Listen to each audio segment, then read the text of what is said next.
Good evening, everyone. I have 5 p.m. We're going to call the meeting to order. I'll ask Commissioner Harden if he'll start us off with the invocation and the pledge. Okay, let us pray. Okay. Thank you, Lord, for today, and thank you, Lord, for all the many ways you bless us and watch over us, and all the ways, Lord God, that you provide for us. And just ask, Lord, as we go throughout this meeting, thank you, Lord, for the opportunity to be here. Just ask, Lord, as we go throughout this meeting and handle the county's business, that your blessings will be upon it and your guidance. And we ask these things in your name. Amen. Amen. I pledge allegiance to the flag of the United States of America and to the republic for which it stands, one nation, under God, indivisible, with liberty and justice for all. All righty. Do we have any changes to the agenda? Mr. Chairman, I would like to add one item up underneath presentations. Okay. Similarly. You have another item also, Howard? Okay. I have an add-on item, Mr. Chairman, that was handed out to you all under County Attorney. Okay. I'd like to add an action item under Commissioner agenda items. I know it'll require a 5-0 vote, but I want it to be an official agenda item. And it's going to be about Panacea Incorporation study. Okay. Any other changes? I hear a motion to approve. So moved. Second. Second. Discussion? All in favor? Aye. Passes 5-0. We have any citizens to be heard? Okay. And we did not pull any consent agendas tonight. What? That might be a first, huh? Motion to approve. Okay. We have a second on the consent? Second. Any Second motion. discussion? All in favor? Aye. Passes 5-0. We'll go to awards and presentation. We'll start out with the most exciting presentation we look forward to every year, Mr. Richard Powell, Here we go, man. with our audit report.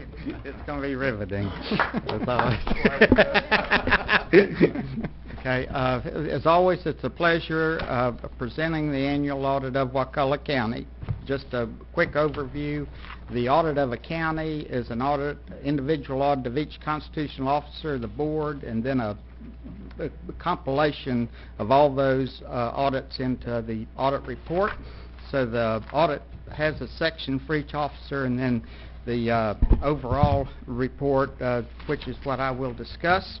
And I promise you again, I will not discuss all 281 pages. I'll just try to go to the things that are pertinent. On page 3 and 4 is the audit opinion. It states that it's a complete audit of the county conducted in accordance with applicable auditing standards that include the financial auditing standards, the government auditing standards, the federal single audit standards, and the state single audit standards. So there's 4 levels of audit, required audit procedures.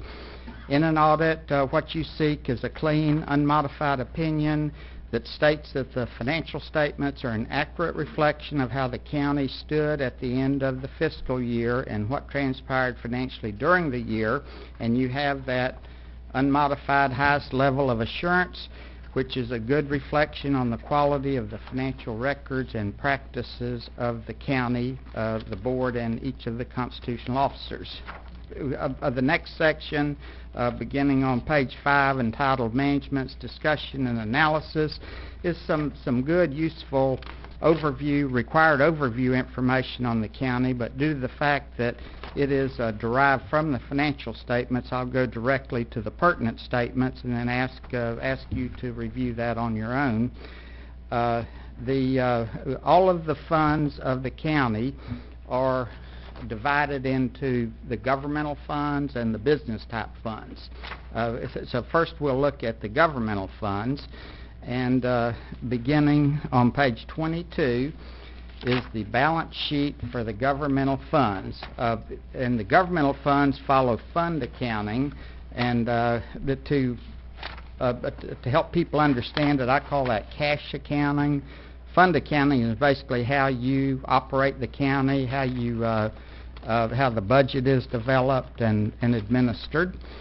So the balance sheet on page 22, it shows the major county funds, and then a column that's other governmental funds for the non-major the detail of those is later on in the report.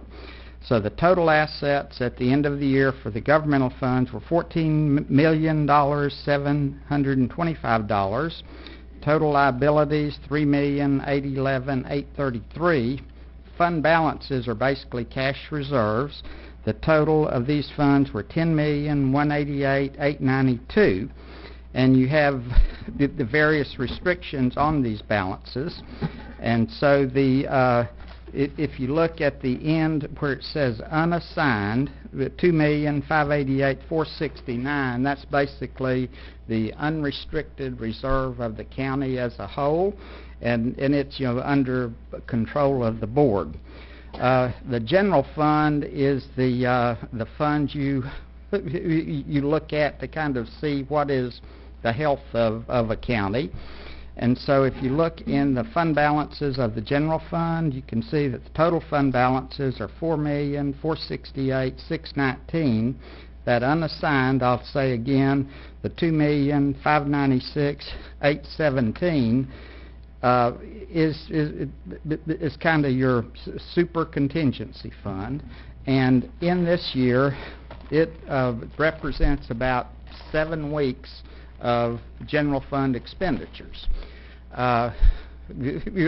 which is very positive, because in some earlier years that was like under 1 week, so it's up to 7 weeks. That's very good. It's good to have it like 3 months to 4 months, but it's a positive step to get it up to that. Okay, the statement right after it on page 23 is the revenues and expenditures and changes in fund balance statement. And so for all of the governmental funds, the revenues were $35,019,951. Expenditures with $34,321,611. Overall, you were positive, and after transfers, you were positive $636,858.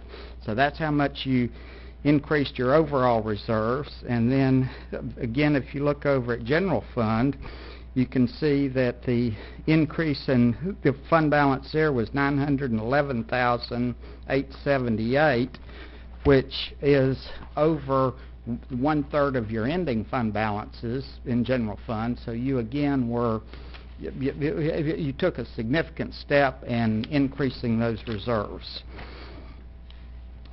Okay, the next statements to look at are the enterprise fund statements. And then with Wakulla County, that you have 2 funds, the sewer fund and the solid waste fund. Where are you now? Oh, excuse me. I'm on page 26. Okay, and the enterprise fund follows business accounting principles, and so the intent of an enterprise fund is to operate off of user charges, so you're not having to divert your general revenues to operate these enterprise funds.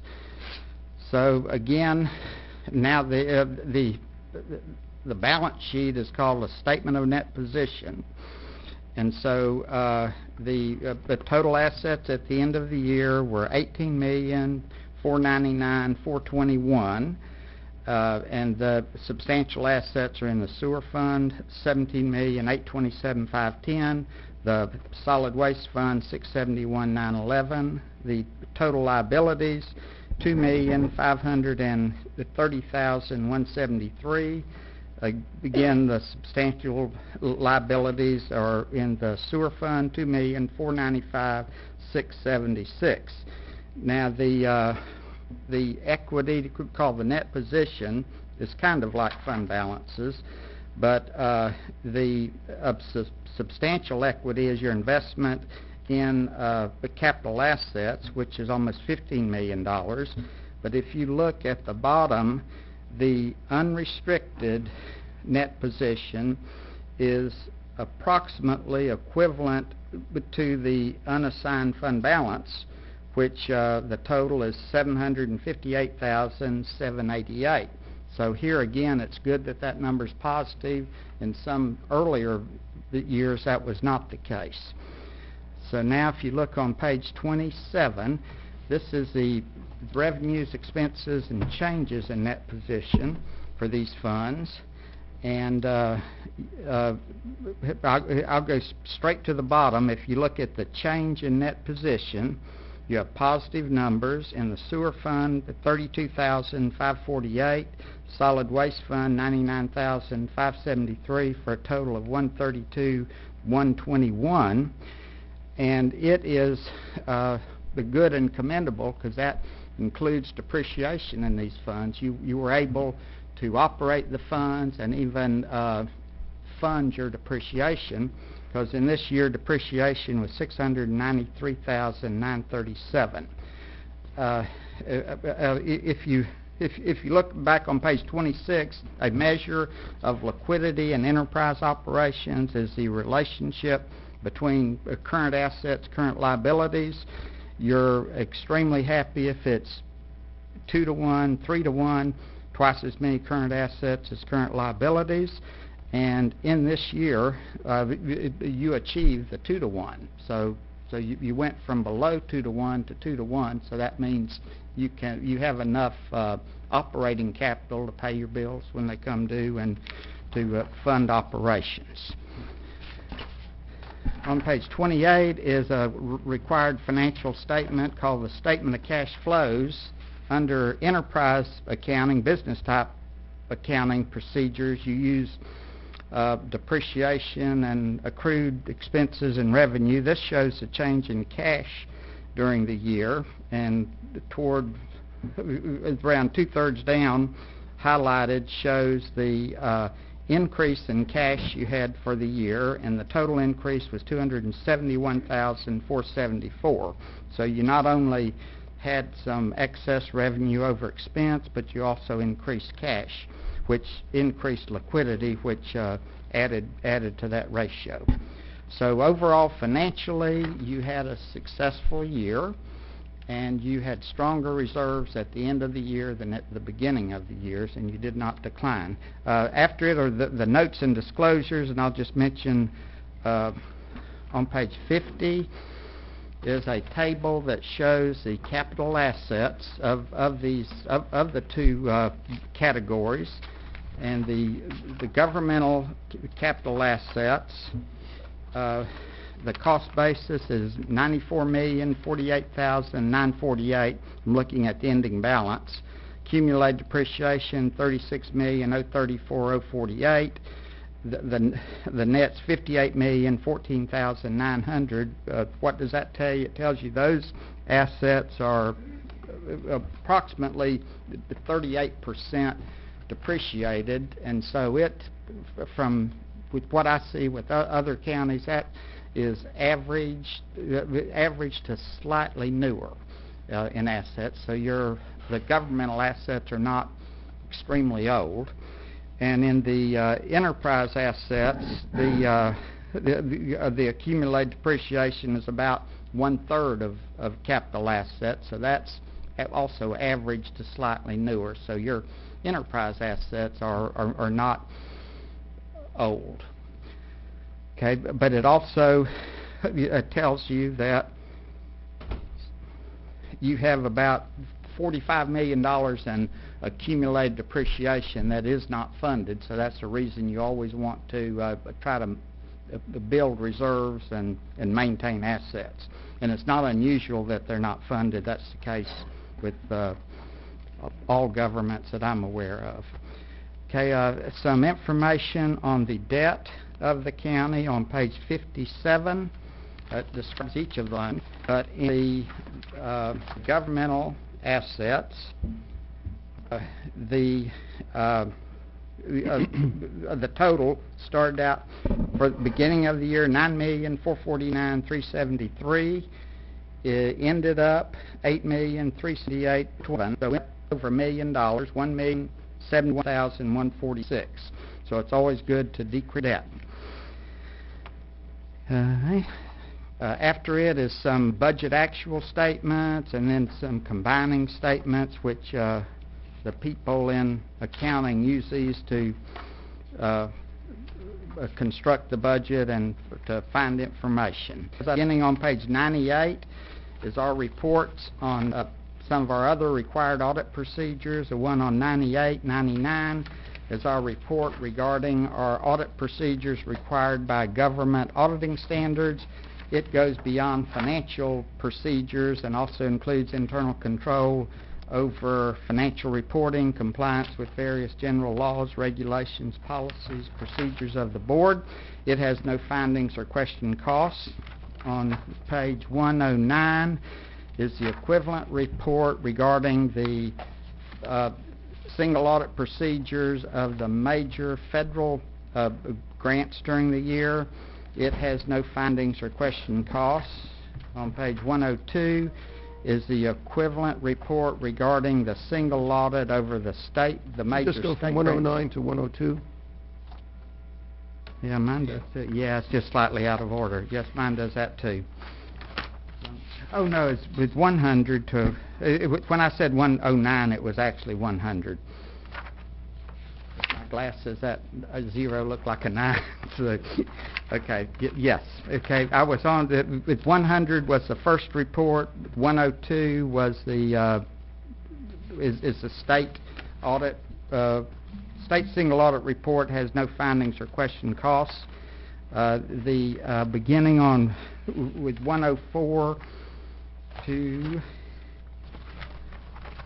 107 is a listing of all of the grants activity in this year, and I'm always amazed at the volume of grants Wakulla County has. In this year, the federal grants total $4,216,796, and the state grants it totaled $2,935,759. So the total grants expended in this year were $7,152,525, which is a high number. Okay. Beginning on page 111 is the consolidated management letter for the board and all constitutional officers. The management letter is required by rules of the Auditor General of Florida, and so the beginning of it, you address status of any prior year findings and then discuss any new year findings. So for the board, all prior year findings were corrected during the current year. There were no reportable findings in the current year. As to the clerk, there were no reportable findings in the prior year, no reportable findings in the current year. On page 112, as to the property appraiser, no reportable findings in the prior year, no reportable findings in the current year. The sheriff, no reportable findings in the prior year, no reportable findings in the current year. Supervisor of elections, no reportable findings in the prior year, no reportable findings in the current year. Tax collector, no reportable findings in the prior year, no reportable findings in the current year.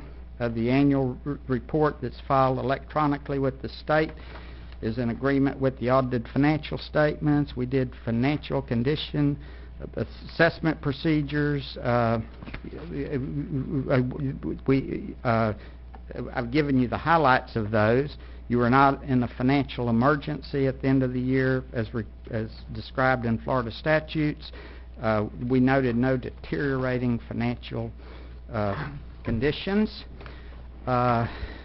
Conclusion is we very much enjoyed and were honored to be able to work with the board and all constitutional officer employees and had a good year. On page 114 is a new report that says that you did not violate Florida statutes in investing funds. That's a new required report. On 115 is the response to the findings by the county administrator and the clerk's office. So What can I say? Riveting as usual. Yeah. The Wakulla News was looking for a story, Nicole. I think you found it. So, Mr. Powell, if I could summarize, assets up, debt down, grants received high, capital assets fairly young, no emergencies, and no deteriorating conditions. Yes, sir. Ralph, you could have gave the presentation. Yeah. He would have been more efficient. So. Sounds like we're in good shape. Any questions for Mr. Powell? Questions or comments? Yes. So every year, we have a lot of grants, and every year you mention that. And I thought in years past you said that was a good thing. It is good, yes. Okay. It's good. And so that means our grant department has been very active. And, yeah, but And successful. I think the grant department and each department head, Okay, yeah, all of the it's- constitutionals as well. Yes, and all of your department heads, and no, it's just, I think I haven't ever tried to rank it, but per capita you have a lot of grants. Okay, thank you. Any other comments? I remember my first year here with your great presentation, we were in a state of financial decline, I think. In decline, yes. Decline. You're on the edge of an emergency. We weren't quite an emergency, but it's, I think you'll agree, it's come a long way since then. Absolutely. We were actually broke. Yes. Put it No, more it clearly, wasn't. more To- succinct. To put it very clearly so that everybody can understand it, in 2010, we were broke. No other way of saying it. Another way of saying So we weren't on fire, but you could see the fire. So in 2010, when we were broke, what had gone on, as you had advised us, is we kept on spending down our reserves. And then there was a lot of sacrifice that was made on behalf of county staff and the citizens of Wakulla County. County staff was furloughed, didn't receive raises, and the citizens were taxed more, millions of dollars. So it was a sacrifice by a lot of different people. Thank you. And in conclusion, I just meant, also something very unusual in Wakulla County is that Greg James and his staff basically prepared this report, and so not only does that save audit expense, and we don't have to, it also has the county people taking ownership of this financial information, and that's extremely commendable. Very good. Good. Thank you, sir. Thank you. Appreciate the report. Very good presentation. Good. Mr. Chairman, The early time slot in- and trying to be in- efficient. In relation to the grants that he was referring to, I just want to acknowledge and thank the staff that works very hard to put those grants together and to administer the grants once we get them, because it's a two-sided coin. You got to get them, then administer them, and our staff does really well. I just want to thank our staff for all of what they do to make that happen. Absolutely. Good point. Thank you. Next, we're going to hear from our clerk of court, Mr. Brent Thurman. All right. See if you can This top should be that, Brent. Just as good. I always hate to follow an exciting presentation like that one, but I'll give it my best. After all that good news, I'm here to say that the clerk's office, due to the state legislature at present, is not in as good a shape as y'all are in. Sent you guys a memo here last week or week before last, I guess. By the way, you are to be commended for the improvements there that the county has experienced. But I want to talk to y'all a little bit about the memo that I sent to y'all, and I followed it up with a somewhat similarly worded letter to the editor there, because I've just got this very unique situation in that since 2004, the clerk's office has been kind of a hybrid funded office, and that it's funded partly by you guys, but our largest department, the court department, is funded by the state legislature's actions. And really, the bottom line of our situation, since we're talking about bottom lines, is without the legislature passing a budget that addresses the shortage that we have, we're kind of like a fee office on the court side. So, I mean, these are real rough figures. So the clerks across the state collect $1 billion.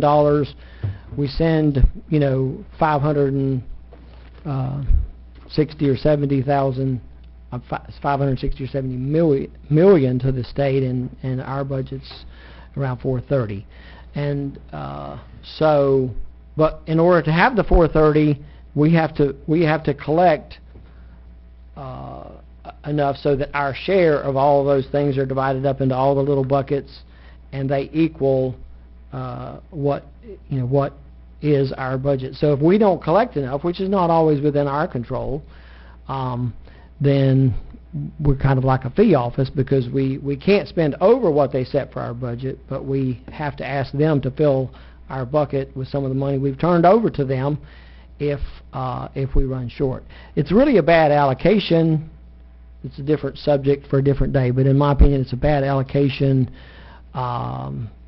given the language in the Constitution, which really indicates that for us and for the judges, we should be funded out of the fees and fines and so forth that we collect, but the legislature has fit the Department of Corrections in that as well, and so that's where a lot of the money is going to that we don't get. But that's a different subject for a different day and really outside of our control. I just wanted to touch base with y'all and let you know that without them addressing this in a special session, then I'm not facing, one of those, it's really a reduction in the increases or anything. I'm talking about a cut.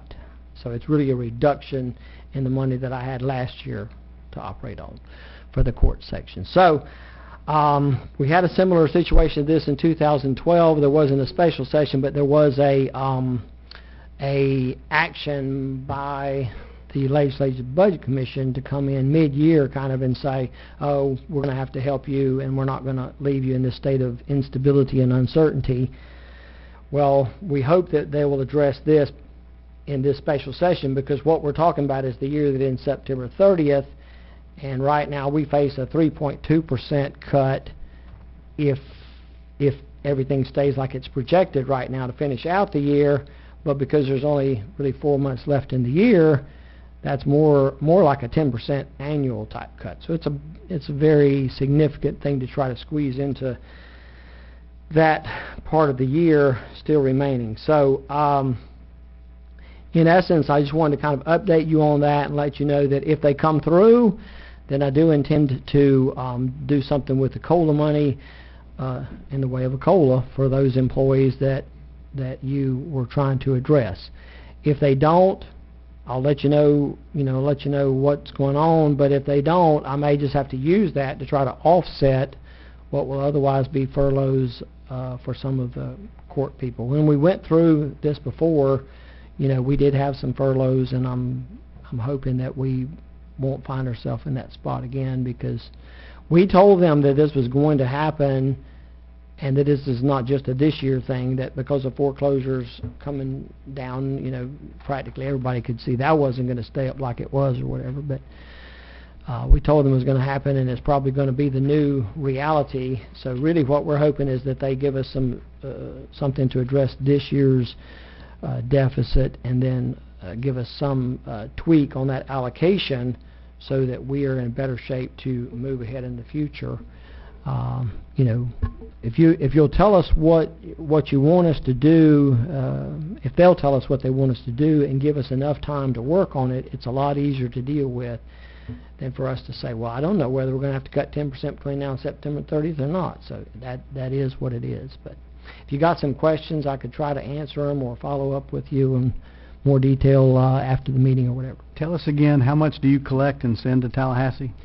Statewide, it's close to $1 billion, and over half of it is used for other things. Some of it does go for the judge's budget, but they also get a lot of theirs out of the general revenue.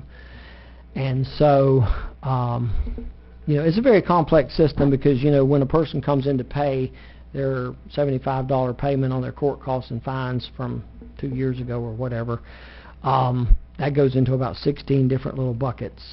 So it's a very complicated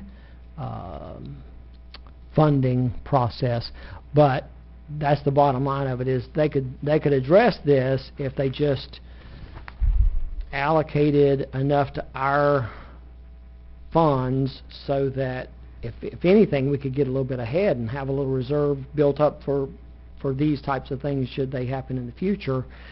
That would be a far better situation as far as providing some stability for us. I think in their mind, perhaps, and maybe I'm speaking out of turn by attributing this to them, but I think they like the idea of a user fee. I like the idea of a user fee when it's applicable in government, but it doesn't work for everything. And in our case, you know, if we don't get enough traffic citation money coming in, which is more of a profit-making thing, and we have to handle a big murder trial, then there's an inequity there. You know, if we have people that are indigent that are filing for divorce, we can't control that, but it indirectly affects all of these things. So it's a very complex set of circumstances that you know, contributes to this whole thing. But in the end, the solution is it's going to be a tough nut, because I'm not sure that there's going to be any extra funds in the special session. And if everybody's looking for money to cut in places, then I don't think they're going to be able to say, here's some money to plug your deficit hole.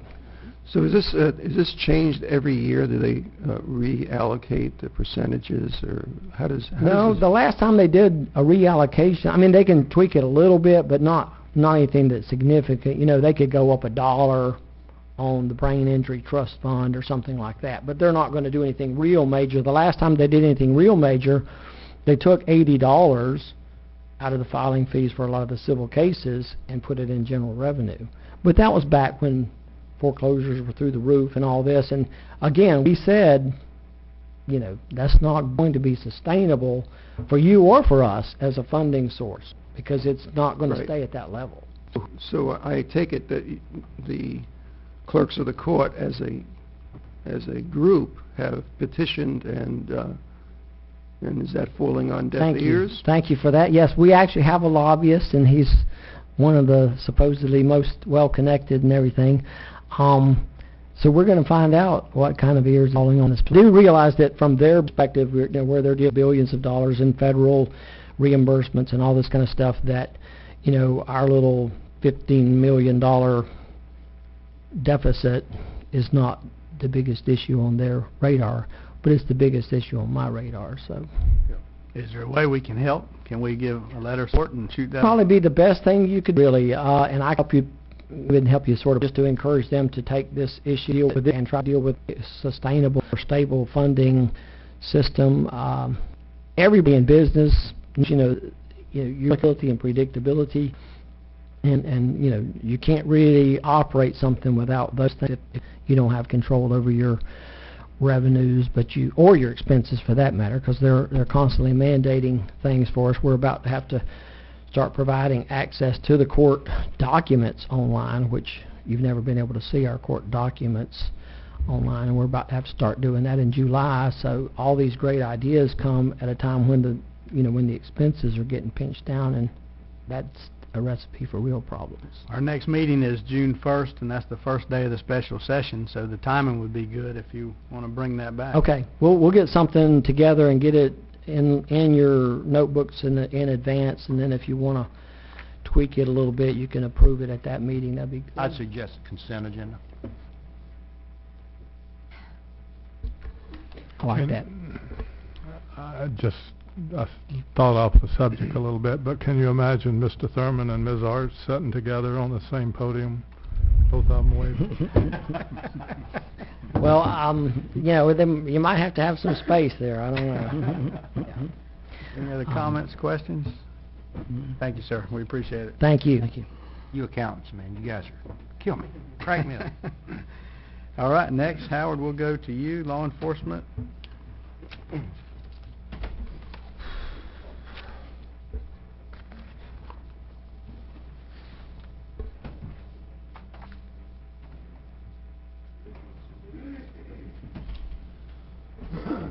So for those of you against the wall, you probably won't see these slides, but it's text.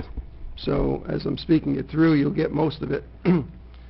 So the title of this presentation is Law Enforcement and Riots, an American Dialogue.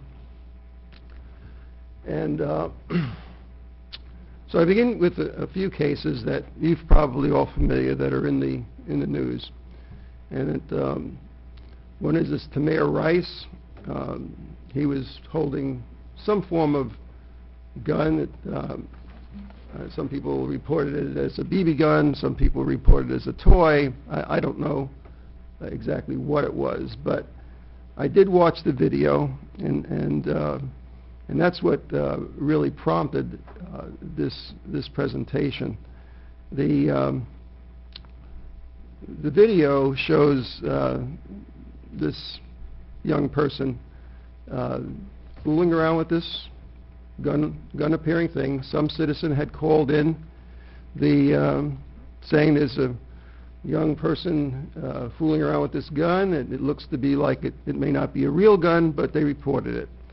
And long and short of it, the video that came to end up being the complete video, was not what in that law enforcement situation presented it.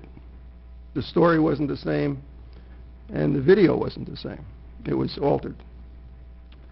So within seconds, and literally seconds, of a law enforcement vehicle driving up to that scene, that 12-year-old was dead, shot. Walter Scott, 50-year-old, and these following ones are unarmed. He's stopped for a non-functioning brake light. He runs away from the officer. He had just actually bought his car, Mercedes, from a neighbor, was going to an auto supply place to buy some parts for the car. And again, the video taken by a passerby shows what actually took place much different from what was reported. 8 shots were fired at a fleeing person. 5 of them hit him, and he was dead. And the story did not match the video.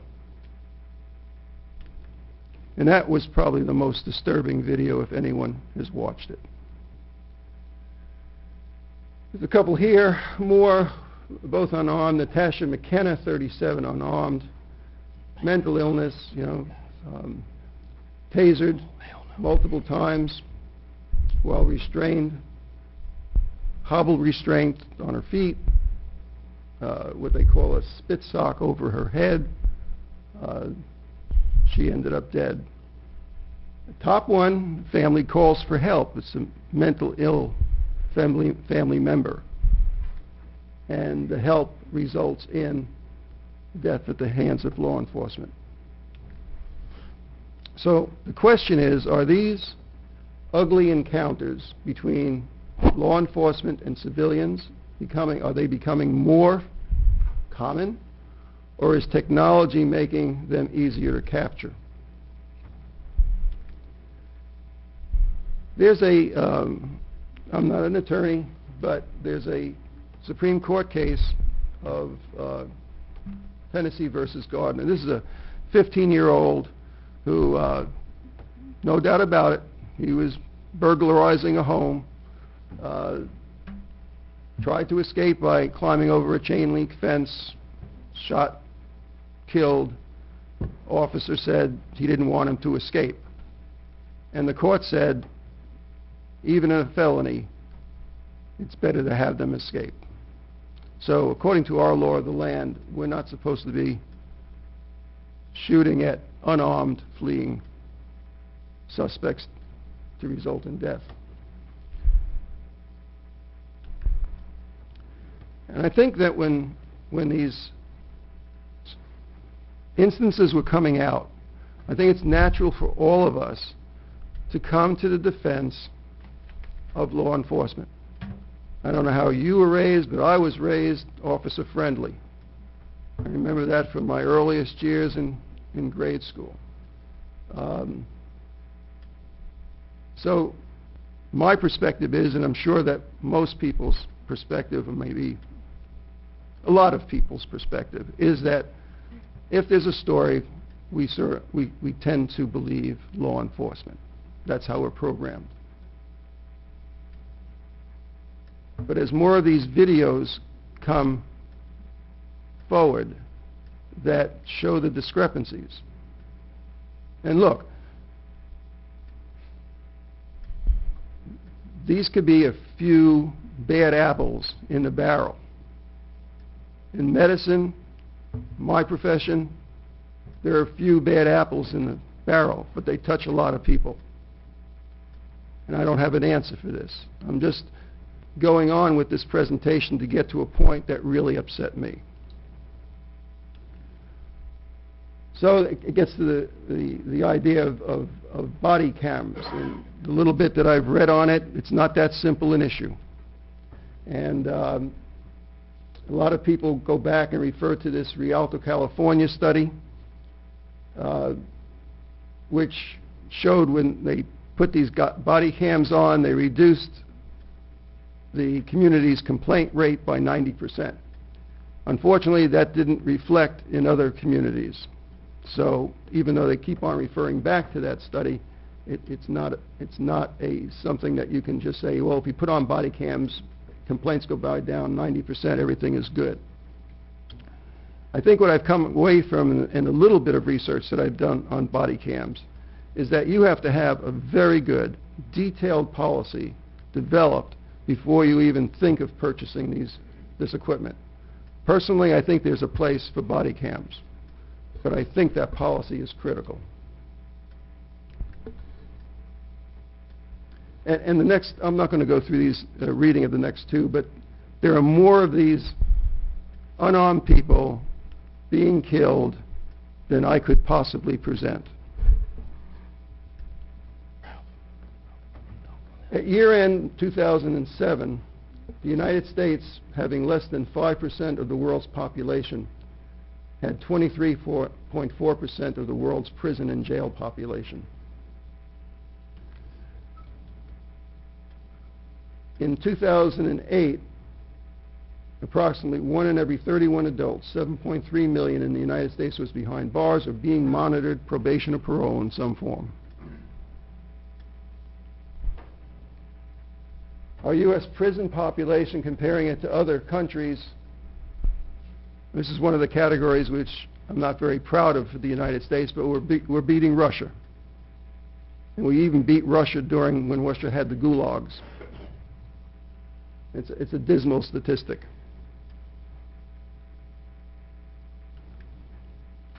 And I could go into other parts of that, speaking to why that is, but I won't develop any of those. But attributable to that may be the war on drugs, the privatization of prisons, especially when you make contracts that call for a certain percentage of beds being occupied in your prisons. 3 strikes, you're out. All of these things with all good intention. Okay? All of these things with all good intention, but the unintended consequences may not be what we want. In 2014, according to the National Law Enforcement Officers Memorial Fund, thank you, Bruce, for that statistic, there were 50 law enforcement officers that were shot and killed in the line of duty. There were about 150 that lost their lives in the line of duty, but 50 of them were shot and killed. In 2013, there were 32 law enforcement officers that were shot and killed. And the statistic that Mr. Ashley had brought to the board, which caused me to contact him and pursue that, was that one life of law enforcement is lost in the line of duty every 58 hours in our country. At the same time, no police officer in England has died from a weapon attack during the past 2 years, and I don't have the 2 dates that I have on that. I wish I had put that down there, but I see I failed in that. But that's a startling statistic, and especially when you consider that if you proportion the population of England to the population of U.S., you'd expect 25. There were none. 25 a year. So this is the end. I have about 2 or 3 more slides. But what disturbed me in what was going on in the dialogue that I was reading and listening to is as Americans talked about the killings and the rioting that took place in places such as Ferguson, Missouri, and Baltimore, Maryland, what emerged, and yes, the riots are terrible and they're not to be tolerated, and there's no excuses to be made that justify the destruction of property and harm to individuals. But the attention shifted from the unarmed men of color who were killed to the lawlessness of the African American community who damaged and destroyed their personal property. And the riots became a center of attention. And I think that's okay for people to shift that dialogue, but I think it's okay only if they had first spoken out against what they were seeing and reading of the killings of unarmed persons. And that's where I'll end this. So it's not a very happy talk, but it upset me to see that shift in dialogue. Law enforcement obviously is reevaluating itself and its policies, and I'm sure the overwhelming majority of law enforcement are very good.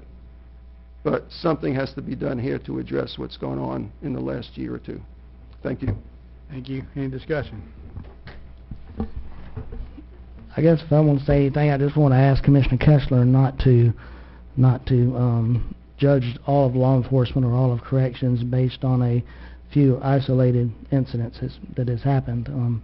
There's, like you had mentioned, there are many law enforcement officers who are killed in the line of duty every year, and also there are correctional officers who are also killed in the line of duty. At the Wakulla prison that we have a monument with the names of those who have been killed in the line of duty, and every year there's a whole website to calculate those. And I just want to ask Commissioner Kessler not to use a few isolated incidences to paint all of law enforcement as if it's bad, because there are a lot of law enforcement that put their life on the line every day to keep people safe with good intention.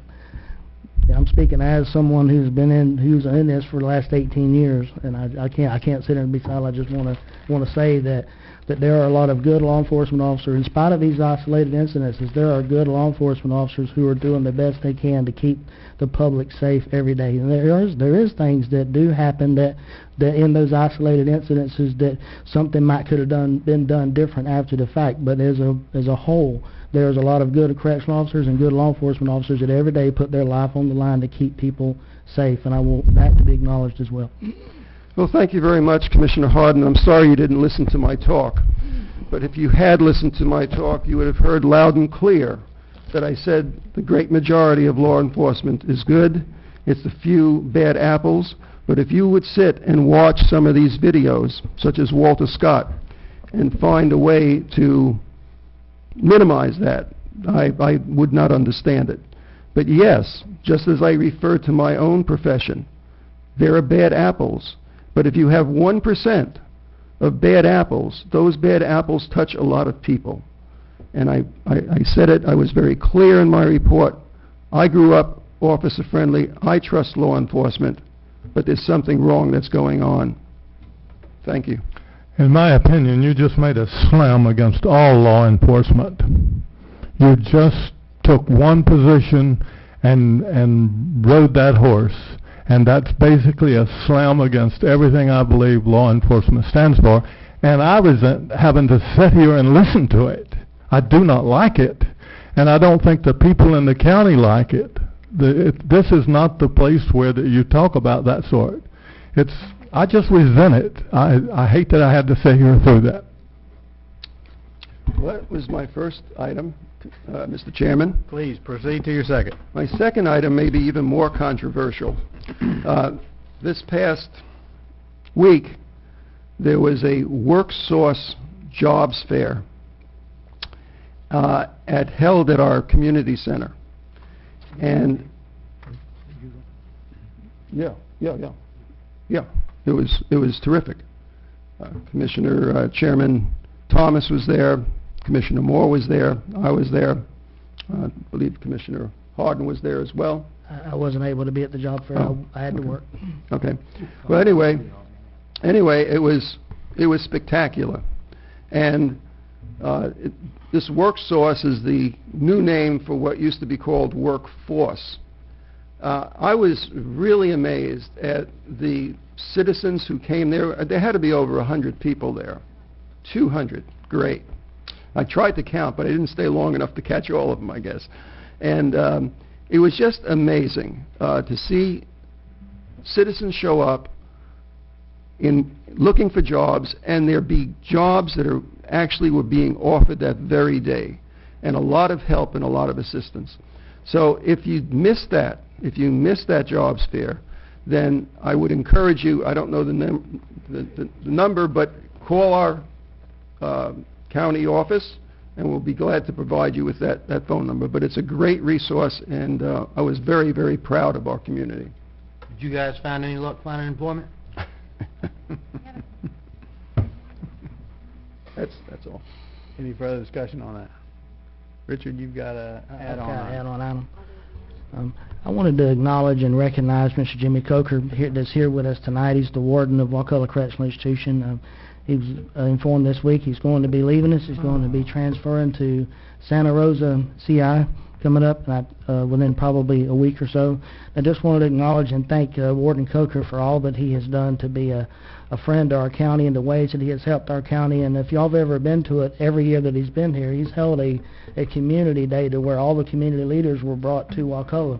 And he personally every year has personally led the group through and opened it up to where it could be transparent, to where the public could see the inside world of how a prison operates and everything that a prison does. And he's went way out of his way to be a partner with Wakulla. He's not only that, he's in just about every festival that we have, and thank God he's a Seminole. But we're going to be losing him, and the good thing about him leaving is there'll be one less Seminole in the county. But I just wanted to acknowledge and recognize him for the good that he has done while he's here, and he's going to surely be missed.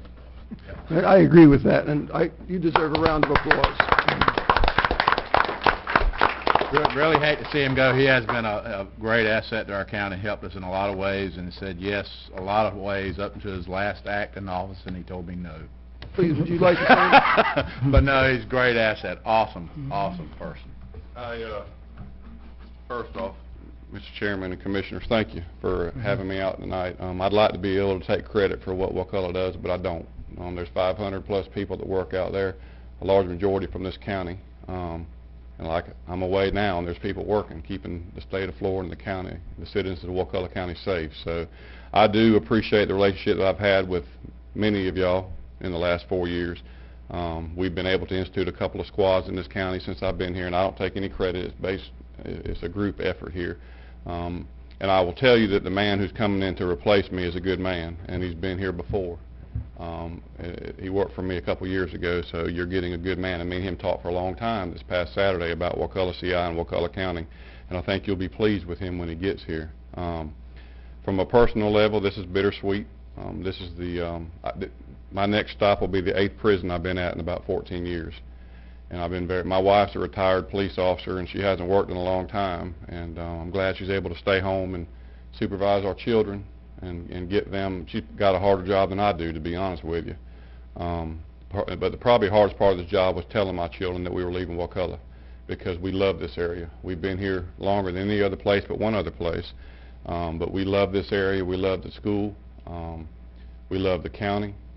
I am a Seminole. I'll miss coming over to the football games, but if I can ever help you, even when I leave, you need to reach out to me. I'll be about 3 hours west of here, but my wife's very pleased because she has family over that way, and she's finally got to get close to them. So I want to thank y'all for your support, and again, if we can do anything for you, or I can do anything for you, and I'm sorry I had to say no, but it's just one of those things that we have to take a hard look at and do what we can when we can. No, so I understand. We'll do anything that we can to support y'all. So You'll be closer to Auburn over there, will you not? well, yeah, I got a picture hanging on my wall where we beat them about a year and a half ago for a national championship. So, You'll get to hang another one up this year. but I appreciate it. We appreciate everything Thank that you. you've done for our county, and likewise, if we can help you with your transition, because we know you're a good man. You've done a lot for our community. You also had a good representation at our job fair last week, and so it might be a good point to put out there to the public that I understand you are hiring here and in Franklin County. And We so- are. Here, Franklin County, Jefferson County, Taylor County, we're in pretty good shape in Wakulla County as far as our staffing goes for right now, but we're always, hopefully, we'll see how things go, but hopefully we'll be able to hire every correctional officer position we have. And all that does is to keep Wakulla County citizens and the state of Florida citizens safe, because you have men and women behind that fence working 24 hours a day to keep those men safe and behind the fence while they're serving out their time. So, Well, thank you, sir. We appreciate your service. thank you. Thank you. All right. We have Move already, approval of consent. I think we already Already voted done on that. it. We did it. You went out of order. and Yeah, we did it a little early, but it's Right out done. of order? You did. Oh. All right, so Never mind then. let's see, we'll go straight to general business, tab number 7. This agenda item requests board direction relating to the amended Rock Landing boat slip lease agreement. As you know, in the past, we have, based upon recommendations from our insurance company as well as our legal staff, we have required insurance for each vessel to be at our Wakulla County dock, which is strictly for commercial fishing vessels, not for recreational. And we have had lukewarm success in renting those slips, so therefore we're coming back to you guys with a request to use the attached form that basically waives the right to or the requirement to have a insurance on your vessel. Therefore, that's what we're requesting at this point in time. Move option 1. Do I have a second? I second. Okay. I'd like to see us, I don't know. All right, let's see if we got any citizens. None? Go right ahead. Basically, I would like to apologize to the county for it taking us 4 years to do a very simple thing. It's so simple that all we had to do is to get the boat owners to assume their own liability. And I would truly like to apologize for it taking us 4 years to do that. Having said that, as we go forward, if you're a commercial person and you have a boat, all you've got to do is show up and sign the lease, which absolves us, the county, of any liability, and you can park your car down, park your boat there. It's that simple. You just bring $1,200 and you've got a year's lease, and that's the end of the story. So, I'm sorry that it's taken so long. That boat slip is set down there vacant, and it's just maddening that it takes government so long to do something. Further discussion? So, am I understanding that there's no liability requirement then? Is the county going to be the entity liable for damages to the dock, damages to the boat, pollution, contamination? The insurance requirements have been removed. There is an indemnification provision, but an indemnification provision is only good if there are assets to back up the indemnification. When you're dealing with citizens and not companies, generally you require insurance as well. But that has been a stumbling block in renting out these spaces, and so the current posture is to remove it and see if that helps. Okay, and our insurance carrier recommended? Your insurance carrier strongly recommended against removing the insurance requirement. Thank you. Further discussion? Hearing none, call for the vote. All in favor? Aye. Opposed? Aye. Passes 4-1. Next, tab number 8. Number 8, this agenda item requests board approval of a resolution and MOU transferring the Housing Choice Voucher Program, which is our I make a Section 8 motion to program. approve. Second. Any citizens? Discussion amongst the board. So I'm not understanding why we've gone from a department that we had in our county that employed a bunch of people to having everything farmed out. The primary reason is, number one, is we didn't do it right, was number one. Secondly, the funding for administrative services or the allowances for administrative fees to be paid out of these programs that the federal government puts has been cut dramatically. So therefore, the only folks that can do it and are justified are these large housing organizations, and that's what this is. Thank you. Did we, speaking of along those lines, is there a dollar figure for what we had to end up paying back because of mistakes that were made? Yes, but I can't remember the exact dollar figure that is, and I hate to say something without. There was, yes, we had to pay back quite a bit of some funding, and I Like can't. over 100,000 or Not for Section 8. Not for Section 8. That was for SHIP. for ship? Okay. SHIP, yeah. Okay. Weatherization. This is rental assistance, basically, right? Yeah. Is there a motion and a second? Further discussion? Hearing none, call for the vote. All in favor? Aye. Opposed? Passes 5-0. That ends our general business. We have no public hearings, no planning and zoning. We'll go into commissioner agenda items. The first one is mine. I was asked, I think 2 meetings ago, to bring back a request to consider giving the county administrator a pay raise, and I have done so. You guys have that information. So we need to go into... Motion to approve. I second. Okay. Any citizens page? Hearing none, discussion from the board? Yeah, I do. I have discussion from the board. So what is the length, Mr. Chairman, of the county administrator's contract at present?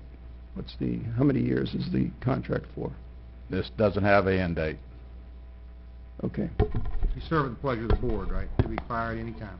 But there are contracts that can include, and often do include, an employment over a certain amount of time. For example, 2 or 3 years.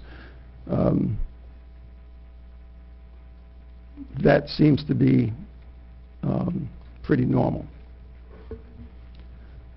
And so that's one item that I think that we have to address before we move forward, if the board chooses to move forward, which apparently it seems like it wants to.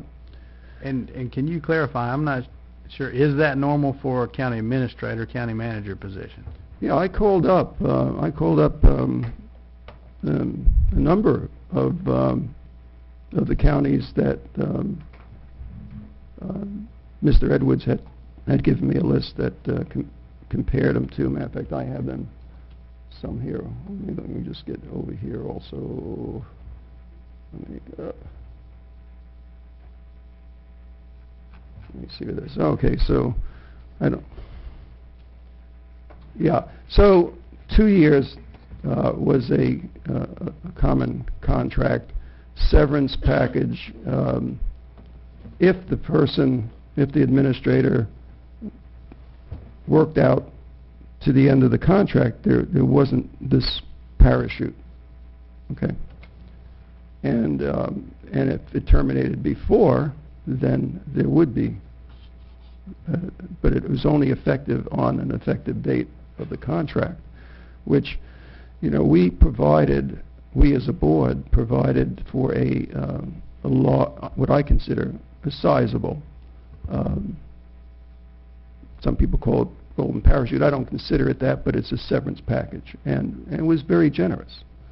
But if we don't have a date that ends it,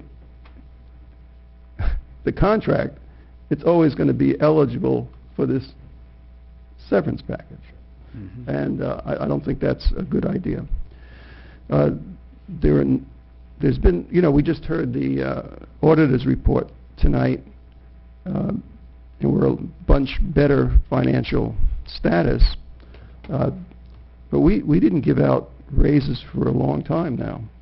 And we didn't even give, my understanding, we give it specific raises, not across-the-board raises. I think we have to go back to 2009 when we had the last across-the-board COLA. Is that correct? Okay. So what I'm saying is that, we haven't given across-the-board raises to our employees, and we have, in my perspective, a difficult situation with the severance package and the contract to be giving a raise at this point in time.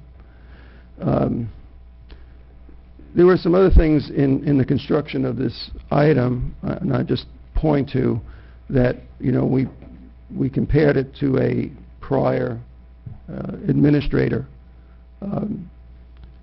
and we included sort of the perks that were, tagged onto the thing. If we're going to do that one way, we probably should look at it the same way and look at what the value of a phone allowance is and a vehicle, et cetera, et cetera. But I'm not really that concerned about that. And just to make it clear, I really admire the level of transparency that Mr. Edwards has brought to the budgetary process. I think that if anything, as far as legacy, well, he probably has also the Azalea Park as part of his legacy. But if anything, as far as legacy from a governmental standpoint, is the giant move forward with transparency and handling of the budget. So I think that he's done a lot of good in our county. I don't agree on everything and wouldn't expect to. But I feel very uneasy going ahead with a raise without looking at the entire contract and looking at that component of a fixed year, whether it's 2 years or 3 years or whatever. But before we go ahead and entertain that, so that's my position. So do you have a recommendation? Are you saying let's put a finite term for it to expire, or are you saying let's put in a term for the severance package to go away? Severance package is only good if he's fired without cause, too. Right. If he just decides to leave on his own, there's no severance package. Right, but there's no way to Get rid of him. Basically, that's what well, you're saying. sure. I'm not insulting you about that, but well, I no, understand what you're it's the saying. board that would get rid of him. I certainly wouldn't be getting rid of Mr. No, Edwards. but I understand your point. Okay, but in order for it to be a workable, in order for that severance package to be workable in my eyes, there needs to be looking at the whole package, okay, and not just saying, okay, we're going to give $10,000 more, and that's where we are. But so that I would rather, looking at there was also a thing in the report, this item that said the median or income for, but if you go and you really have to look at counties that have similar, there's, let me just go up over here, so, Gadsden pays their administrator $100,000, but the population is 46. Madison has two-thirds of our population, and they pay theirs $78,000. Anyway, I'd like to see the whole package looked at one time and brought back to the board. David, doesn't this put your salary kind of in line with staff members of other constitutional officers? Not other constitutional officers, staff members. Here's how I look at it. He's the chief executive for I know I rely on him a lot to handle things. I don't know how many times I've just told him I look forward to your answer, and y'all worked out. I don't need to get involved in that, but he was hired at the minimum level set by the board. Jerry was the only one on the board at the time, but we set a minimum amount we were going to hire somebody at, and that's what he was hired at. I have advocated for him pretty hard. He's far exceeded my expectations as far as, you remember the last county administrator we had, bless his heart, he was much more suited for big city stuff, and I think he's doing good at that now, and it wasn't really a good fit for a small county, so I have no qualms with it, but I do understand your points. And also, for the benefit, we based this agenda item on a survey that was done by the Florida Association of Counties in and our county administrator's current salary, 59% of the mean and median, and this raise would take him to 66%. And so it's not a huge jump. I basically don't, am I on? Turn it up, there you go. Okay, there we go. I basically don't feel we're paying David anywhere close to what he deserves, really. It's sort of like you should pay somebody on the benefit that they give the county. And if we were to pay him based on the benefit that he has been to this county, it would be much, much greater than where we are today. I don't think, I'm an anti-government person, just about from the bottom to the top. Government is hard to work with, and to compare his salary to a fact salary for the Association of Counties, that's more or less, in my opinion, comparing him to mediocrity. You're taking an average of mediocrity and taking a great administrator who can absolutely do something, gets in his truck, sweats out there with the workers every day, and we're comparing him with a guy that wears a tie and sits in an office. And I would give him a much greater raise. I'll go along with what you do, but if it were to me, he would get much, much greater, because his benefit to the county is you can't judge his benefit to the county. He brought us out of being absolutely broke. He brought us out of a confusion between the clerk's office and the county office when we almost had two sets of bookkeeping. Nobody was talking to anybody. Every department was mad at every department, and he has pulled all that together. We've got a smooth running county, and we're so very lucky to have him working in this county. And I told him one time in jest that if he were to ever leave, that I thought I'd probably leave at the same time, because I wouldn't really want to be working with another administrator. It's just us. Now, David, you can send me. You can pay me after we leave the office tonight. Thank you for that. I want to... That was a joke. So, Mr. Chairman, to be clear, so I'll obviously be the one vote against this, and the reason I'm voting against it is I think it should be a complete package that should be looked at, and not the individual motion that's being held now. Thank you.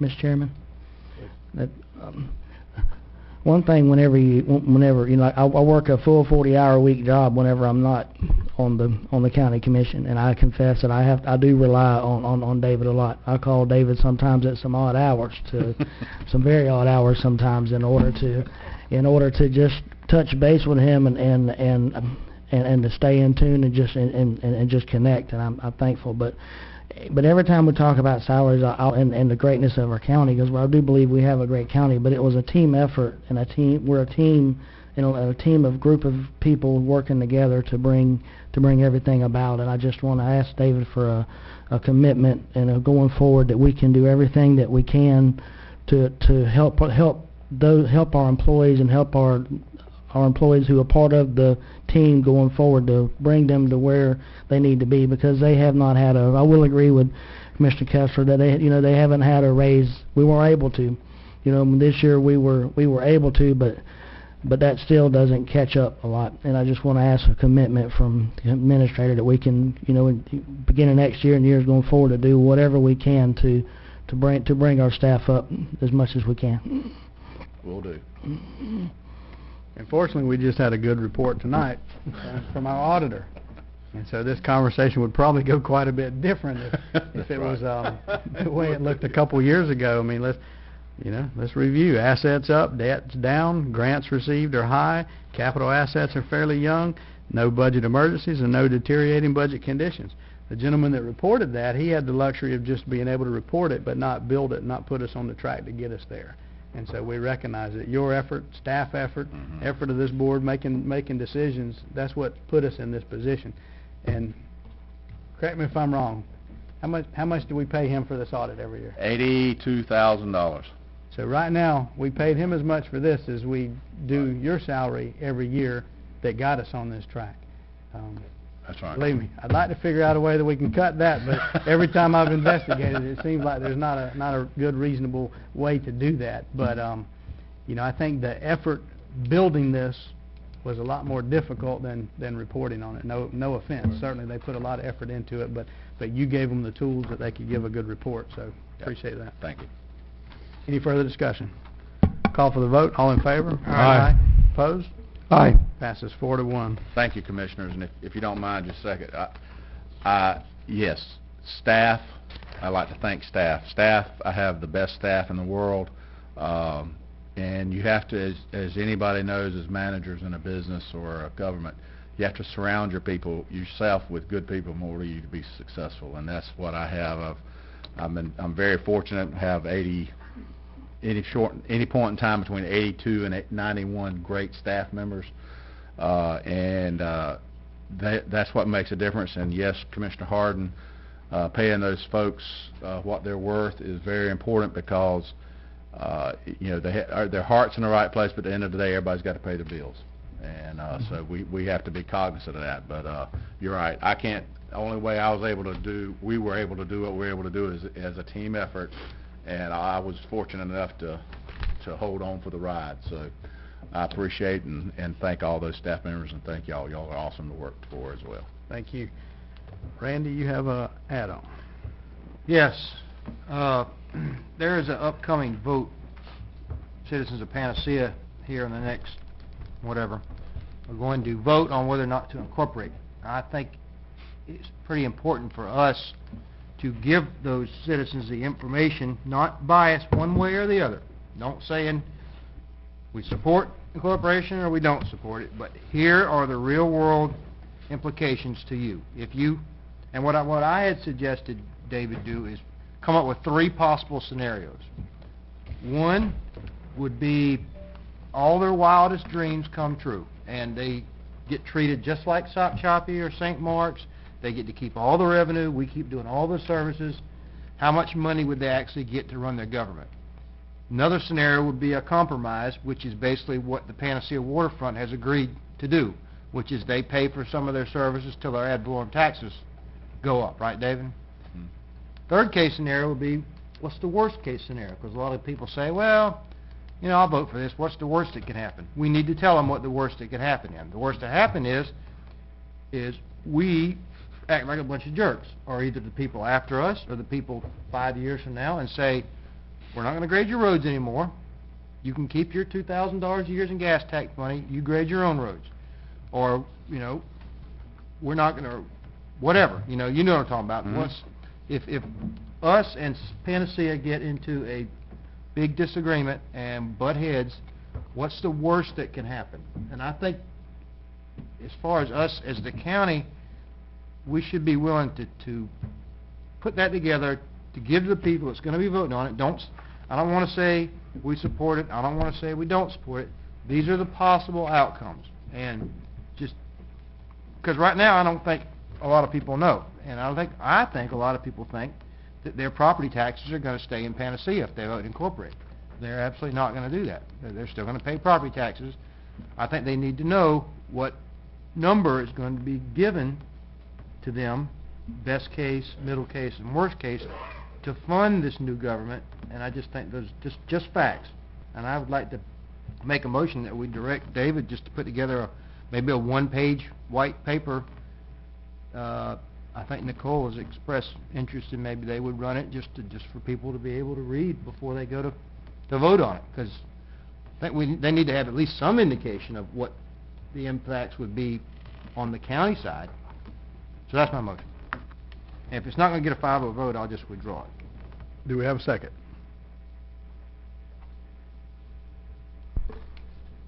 I'll second it for discussion. All right. And this was not an agenda item, so if anyone from the public would like to speak, we'll give you an opportunity to come up, fill out a speaker's card. And hearing none, further discussion. I guess I don't understand what would be the resistance to simply telling the people the implications of incorporation. Did I miss something? Well, I've got a question for you. We outlined 3 scenarios like you've stated, It doesn't have to be like that. Well, I mean, let's Somebody else just- got a better idea. For conversation, let's go with that and say we do the three. Mhm. But unless we're gonna take a position on one of those three, then the public is gonna have a lot of information that's even more confusing, and, you know, now it's gonna fall back on us. I think what we have collectively agreed to as a board up to this point is we're gonna do everything we can to try to make it revenue neutral for the citizens of the Okay, of the how about if we county. just report that, to what Waterfronts has already agreed to? They've signed a piece of paper, right, David, saying Panacea Waterfronts has agreed to these terms to incorporate. Why don't we just spell those out and just that? I mean, it's just that simple. Well, and I think they agreed to those terms in our meeting, but then that's not what made it Yeah, they didn't, into they writing. agreed in a meeting, but backed off in actually putting it in writing. Right, and they, Well, I just think as a county, we should do something to at least educate the people that are voting only on the implications from the county side. If I'm wrong, then that's fine, and I'll drop it, and we'll just let them vote on it. for my vote, I'm comfortable with maintaining the position that, you know, I've said all along, I'm not for or against Me neither. Panacea being incorporated. I'm for them to have the right to vote.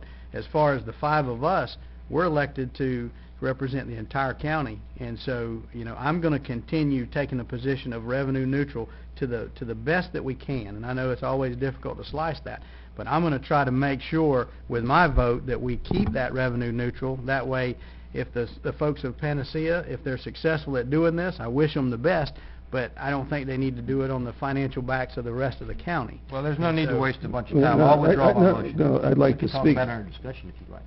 You just- I just like, we're dealing it now, let's get through it, and I had it under discussion anyway, so, Okay. you know, just do it here. Okay, but my motion's withdrawn, If the motion's withdrawn, but I think Howard still wanted to. well, unless he's gonna make a motion, we're gonna move on.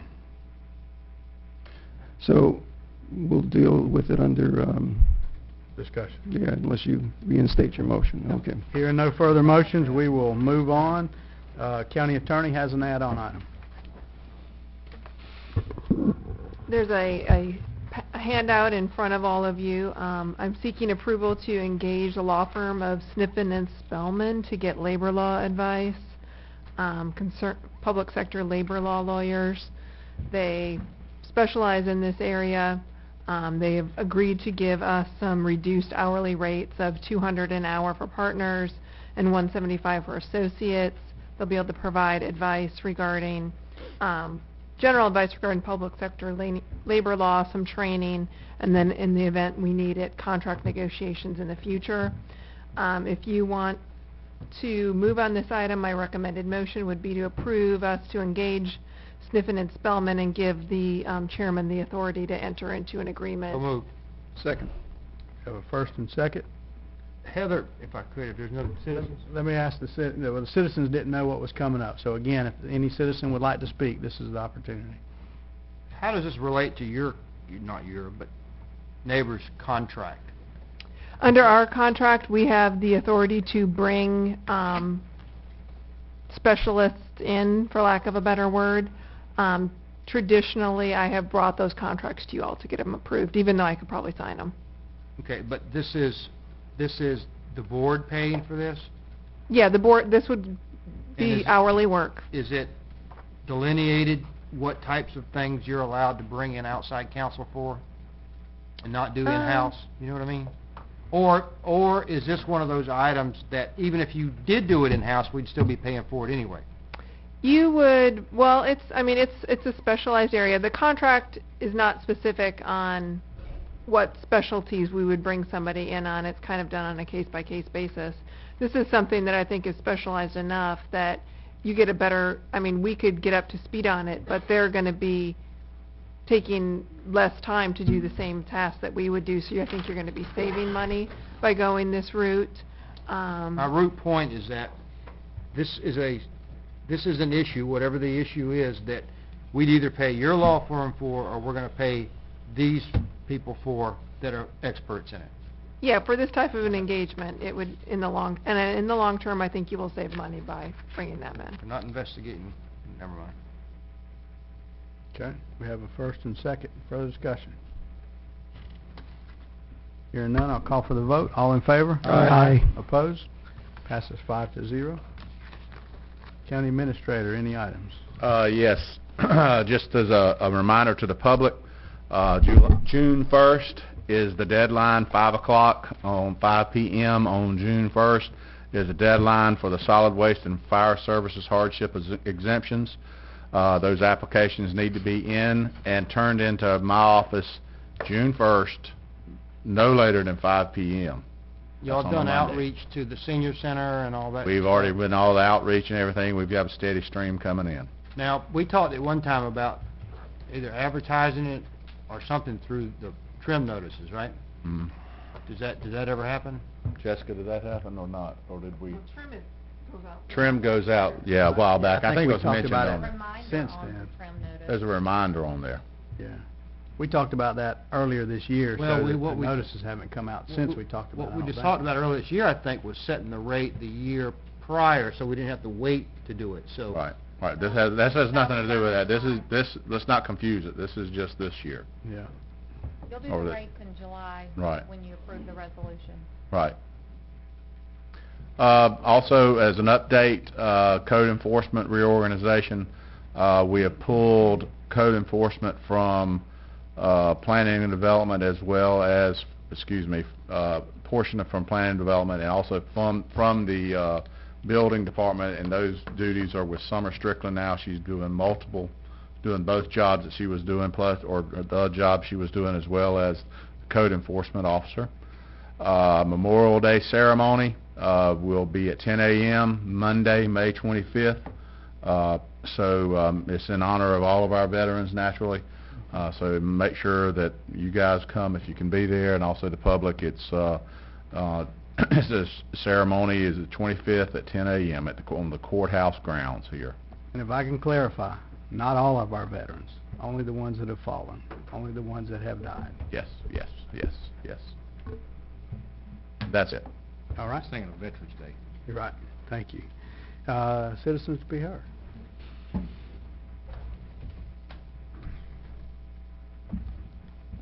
Mr. John Johnson.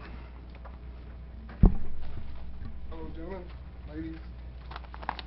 Thank y'all for giving me a second to speak up here. I want to go back to a topic that Mr. Kessler brought up earlier. I grew up in this county.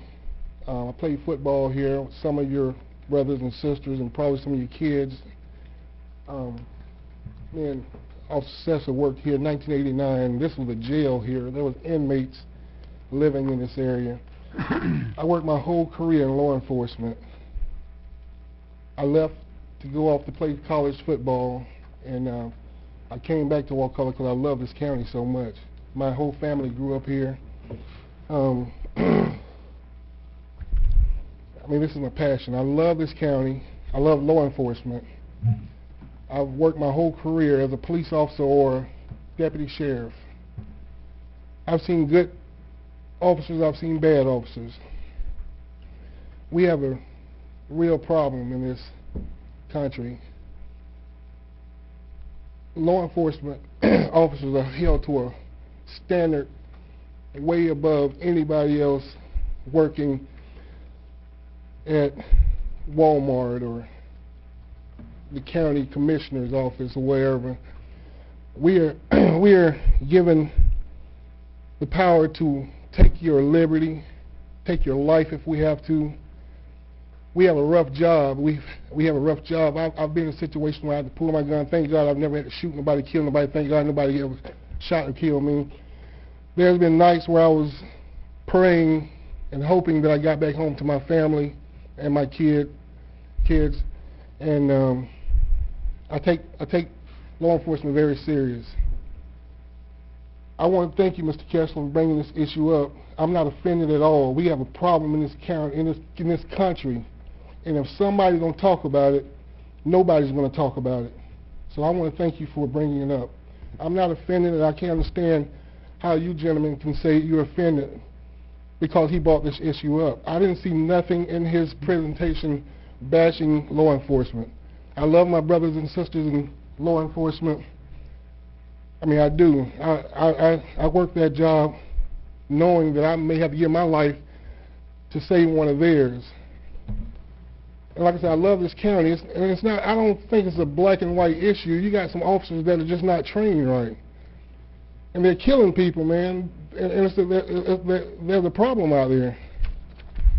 We've had, and like you said, you're gonna have bad apples. I don't care where you work. You're gonna have bad apples. You got to deal with them. If you don't deal with them, you're gonna have a big problem. But when somebody brings this topic up, we can't jump on them. I just don't feel that's right. There's an issue out there, and it's got to be addressed. I don't know if you're saying that he shouldn't address it here tonight. Thank you, Mr. Johnson. Thank you. Thank you, sir. Appreciate your Thank you. comments. Thank you. Thank you for taking the time. All righty, discussion items by commissioners. Start out this end. I'll just respond back to, if Mr. Johnson will stay just a second. I want to respond back and reiterate. Reason that I made the statements that I made earlier is like what I said. Whenever I'm not a county commissioner, I'm a correctional officer. I wear a uniform every day. I wore a uniform today before I took the uniform off today to come and be here today. You know, and just like in our field, of all the correctional officers in the state of Florida, there's less than 1% that does things that they really shouldn't do, and I'll agree. There's that 1%. But the reason I wanted to be sure was that all of law enforcement wasn't being painted with the same brush as that 1%, because I live it every day. You know, whenever I look on press clips and I see what a correctional officer did somewhere, you know, and that correctional officer who was less than 1% of all of our employees, that what that one correctional officer did cast a bad light on all of us, you know. And as I'm not wearing my uniform in public, just like you wore yours, Assessor wears his uniform, Mr. Ashley wore his uniform. He's just going around, you know, they see what it is that they seen on the news, you know. And that was the case that I was trying to make earlier, to please don't paint all of law enforcement with the brush of that small little minute percent. You know, and I'm speaking from personal experience. I'm not on the outside looking in. I live it every day. Every day I go to work, I put on a uniform. You know, but there's a lot of good officers who are doing good jobs, like yourself and like Mr. says. There's a lot of good correctional officers, you know, and that's who I wanted to speak up and defend, because the only those were some isolated cases, you know, and I don't want to get into dissecting each one of those cases, but those were some isolated cases from one viewpoint that was like grouped together, but there wasn't a balanced group of cases presented in the presentation to balance out the other side of things. And that was, so it wasn't that I was trying to say I was as offended, but I just wanted to highlight that there are good old correctional officers, there are good law enforcement officers who are doing the best that they can. Stuff happens. There's things that do happen, and there's isolated incidences where it could have been handled better. But I just wanted to speak up and defend the good people, the good law enforcement officers, the good correctional officers, just doing everything they can to defend and uphold public safety every day. And I wear the uniform, and I'm speaking from personal experience. Anything further? Okay. One thing, we have a workshop June 1st at 3 p.m. regarding the rec park. So public is invited. Come on out if you have any questions or suggestions. Randy. CRTPA, our executive director, is retiring. Harry Reid, I think he's going October or something. And I just wanted to give you all an update. I am on the selection committee. It's me, Christian Dozer, Leon County Commissioner, Nancy Miller, who's City of Tallahassee, representative from Jefferson County, Betsy Barfield, and Dr. V from Gaston County. So we'll have our hand in selecting the next director. Very good. Howard. Thank you, Mr. Chairman. So I guess I have to do one more comment on my presentation. The whole presentation dealt with the slide that said the change of the dialogue. That's where it all went.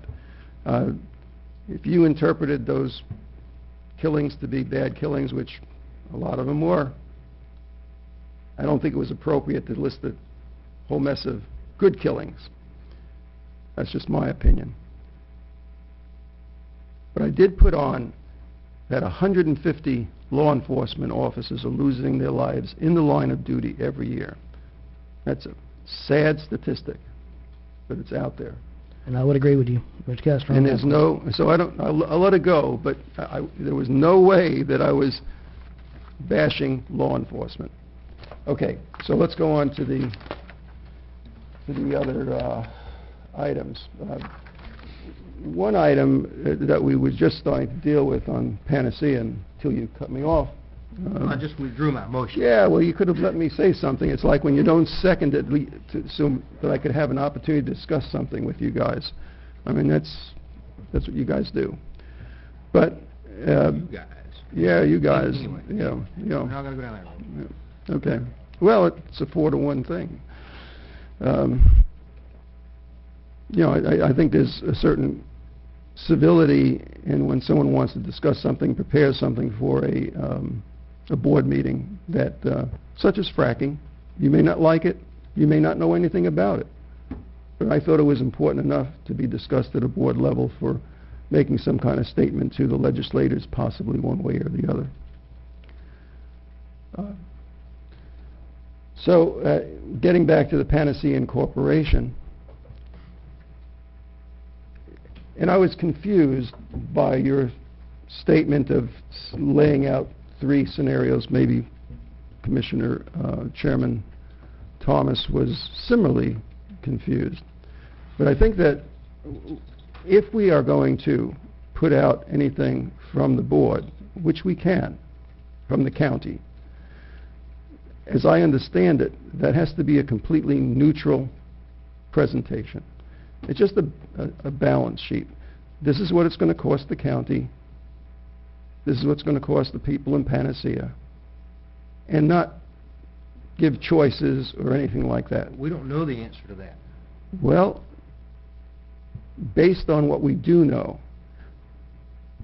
we can put forward the facts that we know. We know right now that when Panacea is saying they pay a lot more taxes than they receive in services, we know that's not true, because our county administrator has already worked those figures. We know that. It's not true. Okay? Here you're taking a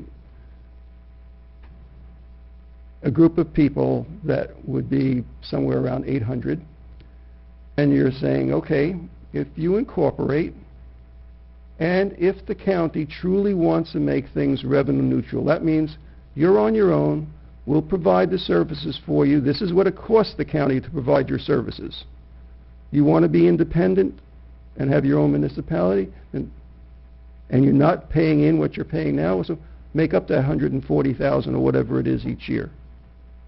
Should be part of the burden. The other people in the county are going to have to pay for it. Someone's going to have to pay for this level of government. So I think that you can put out a fact sheet that's factual and that's not prejudicial. That's not saying you shouldn't do this or you should do it. Here are the facts, and I think that we can provide them with facts from the administration. And we can have our county attorney look at it and make sure that it is a neutral statement and it is factual. And that, I think, is something that this board should do. Isn't that what I suggested? I'm missing something? Well, That's exactly what when I you got suggested. into the scenarios, And let me tell you why I did that, since we're just discussing it right now. Yeah. We have we have that signed agreement with the waterfronts, right, David? Mm-hmm. Even our interlocal agreement Oh, yeah. with St. Mark's or Shopee, we could change how quickly? Anytime? Mm-hmm. We could go next week and say, Shopee, you can keep your gas money, we don't want to grade your roads anymore. So, to me, there's no definitive answer. I can't just go to somebody. I had Hopkins ask me about it the other day. I can't tell him what it's going to be because I don't know. You know, it could be any range of things. It could be from dreamland to nightmare. But we don't know, because we don't know who's going to be city commissioners in Panacea, first of all. We don't know how they're going to react with the board and interact with the board. That will determine a lot of things. They might say, we got it pushed through the legislature like this. This is what we want. We want all the services. We want all the revenue. We want you to do it. Or they may say, we agreed to pay to offset costs, we'll do that. Just, if it was something definitive that we could tell them, then absolutely I'd agree. Well, I think that our county administrator has worked hard to produce factual budget information. I think that I think that the plan put forward by the proponents for incorporation in Panacea shows how much money they expect to use to run their government. If that's factually supported by the numbers of the county, then that gets put in the thing. If it's not factually supported, then it doesn't get put in the thing. But I think that we're obligated to be totally neutral in the mix. And I understand now you're saying the three scenarios sort of would be totally neutral. Instead of trying to explain 100 scenarios, just explain 3. Well, maybe we just explain when you have another layer of government, it's going to be more costly, period. I mean, that's the bottom line of it. No matter, someone's picking up the cost for another layer of government. Whether the county pays for the services or not pays for the services or pays X amount percent, we put another level of government in here, and I don't have to be preaching to conservatives on this board. When you put another layer of government on there, there's going to be more. More spent on support of that government. But on the flip side of that, if I could, just to show how neutral I am on it, there's people like David that choose to live in South Chappie that is incorporated and choose to live in St. Mark's because they actually prefer that. So they actually... We pay more for that, too. They pay more for... And Sure. they know they're going to pay more for it. Right. So before... It's not all... No, I'm not dissuading people from living in Panacea or not living in Panacea. Before I came here, I lived in a county, and I lived for a period of time within the unincorporated, I lived actually in a time within the incorporated part of the county, and then I lived for a good time in the unincorporated, by choice. There were things that made me decide why I wanted to be one place or the other place. But that doesn't change the facts of the issue of how much is it going to cost to run another layer of government. And I think, to be honest, we all would say it's going to cost somebody more money. But what I'm struggling with is some of these quote-unquote fact sheets that are out there in the community right now. There's one that's been handed out, and it says, fact, the way Wakulla County assesses the per capita rate for taxes is unfair. We are assessed at the same rate as people in the north part of the county and receive fewer services. That becomes very confusing for me, because I don't know what services Panacea doesn't have that the north part of the county has. And I'm not sure where the north part of the county is going to be defined, but let's go to the northeast, Commissioner Thomas's. You have a welcome center? You have a maritime museum? We have a lot of woods. You have a lot of woods.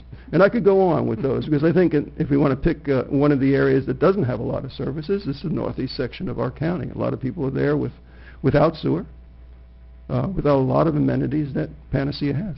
Or Smith Creek. Or Smith Creek, yes. I can't get cable where I live. There you go. There you go. And we've tried to do that. They can't get phone service at Smith Creek. Not to mention the fact that there is actually no per capita tax, just so we're all Yeah, clear. so this, these things that are put out there as quote-unquote fact are kind of troubling.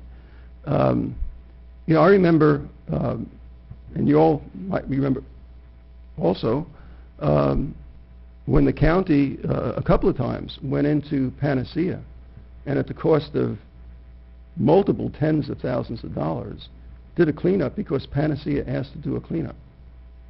And I don't know I'm going to try to find out what that figure is, but it was a very sizable number of a large number of money that was put into that because Garbage amnesty day to clean up yards. and we worked for, it wasn't a day though, it went on No, it for was a week.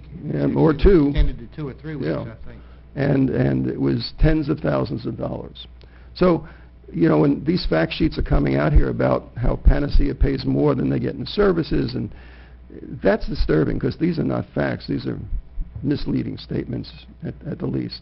But I would be all in favor of our county administrator bringing forward to us, and maybe even distributing to us before the next meeting, just a list of facts as he sees them, and see if we would be willing to put that out to the community. I think we have some obligation as a neutral party, and that's what we have to function as the board. As far as anything that we send out for a board, we can, as I understand it, we cannot promote one side or the other. I'm on the canvassing board. I certainly can't do that. Okay. I think he's done that already. He's given us a spreadsheet. He Yeah. showed us the cost of losing public service tax, communications, gas tax. I mean, he's already Yeah, measured all of it. he's done the work, and now can it be put into a form of simple Word document that a person on the street could understand? Well, I also had a conversation today with Mark Mitchell, and we talked about that fact sheet, and his the one that you were specifically speaking of. Okay.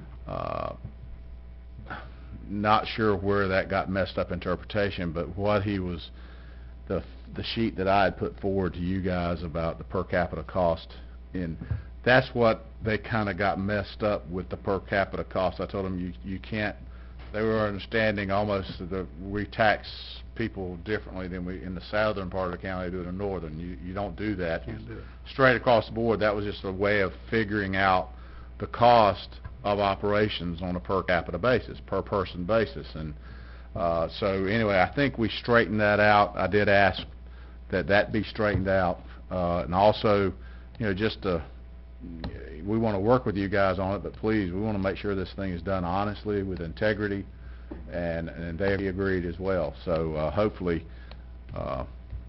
that'll happen. So I just wanted to throw that 2 cents in. Okay. So, next item. Please. Okay.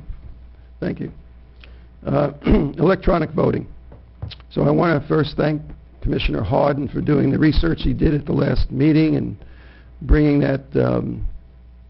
those figures to us about the electronic equipment costing, I think it was $6,000 at the minimum and maybe $13,000 or whatever at the maximum.